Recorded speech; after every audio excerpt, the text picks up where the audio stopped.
Hello again, class. In our last lecture, we discussed the importance of managing money to be successful, and we discussed ways to increase money flowing in. Now, we will shift our attention and focus on ways to decrease the money flowing out of our accounts. So let's get started. One of the first ways you can decrease money flowing out of your account is to look for ways to lower your transportation expenses. When many students think about transportation costs, they often think of car payments as their major transportation expenses. However, if you've driven a car for any time at all, you know that there is much more to owning and operating a car. Therefore, it becomes important to budget for these items. So, are you considering some of the hidden costs of transportation, including insurance, yearly registrations and inspections, repairs and general maintenance, and in some locations, tolls and parking? Speaking of insurance, do you know that if you are under 25 years and younger, your insurance premiums will be higher than adults? Also, young men pay double or even triple that of older men. So when you're shopping for insurance, look for insurance with the lowest rate available. However, make sure you find a policy that will cover you, your passengers, and anyone else should you be involved in an accident. Also, if you spend a little time and money keeping up with general maintenance on your car, you will avoid costly repairs later. For example, did you know that if you rotate your tires every 5,000 miles, your tires will wear more evenly and you'll likely get more mileage out of them?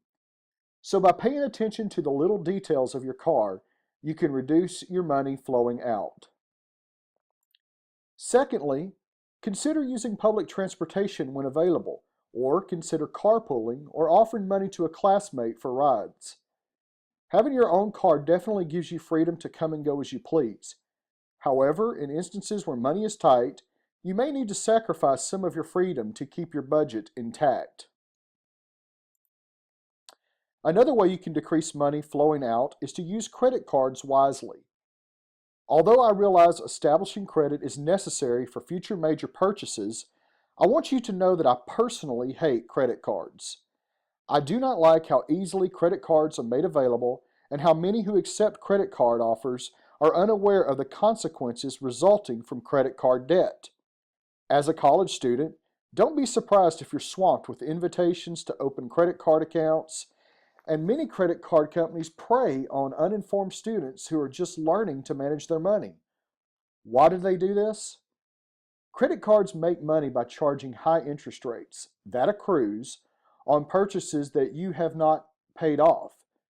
So unless you have the discipline to use a credit card to make a purchase and pay it off monthly, I ask you to consider this question. Should you even have a credit card? Why do I ask that? Let me give you an example to how the credit card game is played. Let's say that if at 20 years old, you have $3,500 on a credit card at an interest rate of 17%.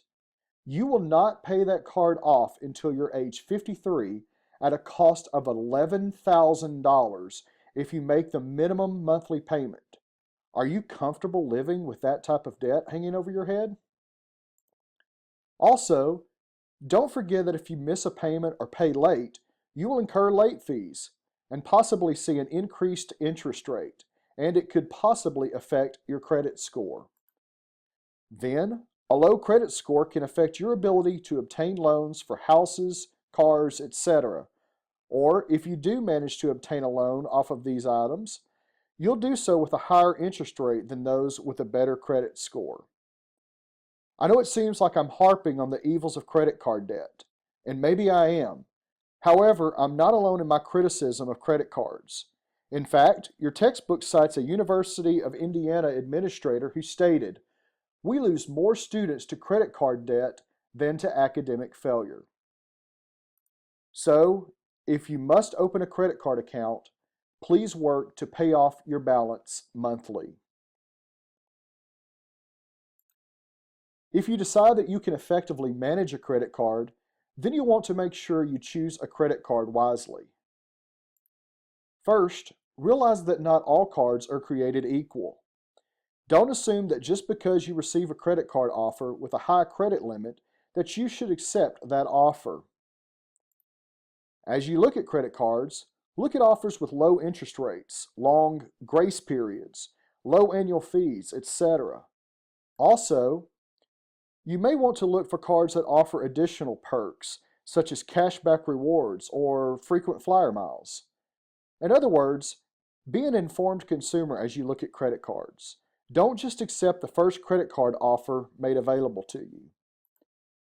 If you'd like to do some research on credit card offers, you can do so by going to websites like bankrate.com or cardratings.com for more detail. In addition to effectively choosing and using credit cards wisely, another way you can decrease money flowing out is to use debit and ATM cards wisely. Although debit cards or ATM cards may look like credit cards and may even carry familiar credit card logos like MasterCard or Visa, realize they function differently than traditional credit cards. First, unlike credit cards, debit cards draw directly from the funds in your checking or savings account. When you run out of money in that account, then your buying potential is halted and your card will be declined. Therefore, it's important for you to keep up with purchases you have made using your debit card so you do not overdraw your account. If you do, your bank may charge you additional penalties such as overage fees for every purchase made after you've exhausted the money in your account. Then, once you start depositing money back into your account, those funds will quickly dwindle to cover the cost of the overage fees. Finally, don't forget to use ATMs associated with your bank. Since we've already discussed the fees accompanying an ATM not associated with your bank, I will not dwell on that topic again. However, I will caution you to remember that if you want to draw out your money without paying additional convenience fees, make sure you use an ATM from your bank when withdrawing money. Yet another way you can decrease the amount of money flowing out is to pay off high-rate debt. Although saving money is a good thing, does it make sense to have a savings account when you are only gaining a small amount of interest for that money? Or does it make more sense to use that money to chew away at high-interest debt? Yes, it is necessary to have some money saved back for rainy days, but continuing to save money when it can go towards high-rate debt is a self-defeating pattern and can be detrimental to your financial health long term. Secondly, compare interest rates on your existing accounts. If you have extra money to pay towards a bill, doesn't it make more sense to pay that bill with the higher interest rate than it does the one that will not adversely affect you with low interest rates? In other words, make your money go further and pay off the debts with high interest rates when additional funds are available. Finally, consider making balance transfers to escape high interest debt. What do I mean by this? Let's say you have a department store credit card with $2,500 charged on it. Also, that credit card has a 24% interest rate, meaning that each month you pay, a high portion of your payment is going towards the interest and not attacking the actual balance on the card. However, you come home one day, open your mail, and see a credit card offer where you can do a balance transfer to another card offering a 0% interest rate for 12 months, and then offers you 17% interest rate after the introductory year is over. Wouldn't it make sense to transfer the department store debt to this new card, cut up the department store card, and pay on this new account? If you do this, you're escaping interest occurring each month at 24% for a year, meaning more of your payment is going towards the balance. Then, after the introductory period is over, your balance will not only be lower, but your interest will be accruing at 17% instead of the original 24%. So far, we've discussed how credit card debt can increase your money flowing out due to high interest rates and late fees. However, credit blunders can also affect you in other ways. In the United States, there are 3 national credit reporting agencies that keep record of your debt. Those include Equifax, Experian, and TransUnion. When you apply for a loan or credit card, the lender runs your information through one of these services. Simply put, these services provide lenders with a score that predicts how big of a risk it would be for the lender to loan you money. These services provide detailed information about your credit history and how well you've paid with previous creditors. So, if you make late payments or have neglected to make some payments, your credit score will be affected and your score will be lower. Furthermore, the lower your credit score is, the higher the interest rate will be for you to borrow money.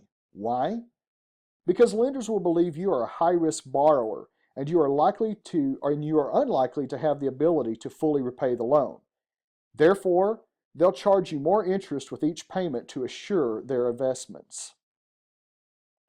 So if you'd like to maintain a high credit score and avoid high interest rates in the future, make sure you pay your creditors on time and avoid making credit blunders. In addition to credit cards, there are other areas you can examine to decrease the amount of money flowing out of your account. One way is to use the tax credits available to you. Did you know that as a student, certain expenditures for your education can be deducted from your taxes? Also, did you know that you may be able to claim the Lifetime Learning Credit or the American Opportunity Tax Credit? So when you file your taxes next time, make sure you talk to your tax preparer about including these deductions and credits in your submission to the IRS. It may put money back into your pocket. Finally, there are a few more ways you can consider reducing cost. First, try to avoid the let's go out trap. Sure, college is meant to be an enjoyable time where you meet new people and grow as a person. However, maintaining these relationships can get expensive. Therefore, it may be necessary for you to set aside a certain amount of money for you to go out with your friends. However, when that money is gone, do not fall into the trap of paying for these trips out by using credit cards or money from student loans or grants. Also, take some time to track your spending. You'll be amazed at what you're spending your money on each month. Once you know this information, you can then examine each line item and consider ways to cut expenses. After all, if you don't know how you're spending your money, how will you know where to cut? So take some time and reflect on your financial decisions. Then look for ways to correct your errors in spending. Class, I hope that you take this lesson and the previous lesson to heart and try to follow some of the techniques outlined in these lectures.